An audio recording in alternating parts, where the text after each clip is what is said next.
1799 সালে মহারাজা সাওয়াই প্রতাপ সিং ভারতের জয়পুরে 50 ফুট উঁচু এবং সম্মুখভাগে 953টি জানলাওয়ালা সম্পূর্ণ বেলে পাথর দিয়ে কোনো ভিত ছাড়াই বিশ্বের সবচেয়ে উঁচু 5 তলা এই ভবনটি তৈরি করেছিলেন, যেটি হাওয়া মহল নামে পরিচিত। মহলটিতে কোনো সিঁড়ি নেই, আছে শুধু একাধিক র্যাম্প। মহলটির নকশাকার ছিলেন লালচাঁদ উস্তাদ। সেই সময় রাজপ্রাসাদের মহিলাদের পর্দা প্রথা কঠোরভাবে মানতে হতো। তাদের জনসমক্ষে যাওয়ার অনুমতি ছিল না। তাই মূলত প্রাসাদের মহিলাদের জন্যই এই মহলটি তৈরি করা হয়েছিল, যাতে তারা প্রাসাদে থাকা অসংখ্য জানলা থেকেই বাইরের দুনিয়াকে দেখতে পারে।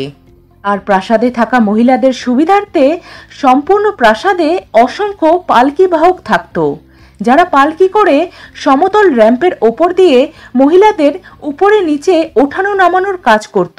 ভবনটির কাঠামোগত বিশেষতার কারণে সূর্যের আলোতে মহলটি গোলাপি আভায় চকচক করে।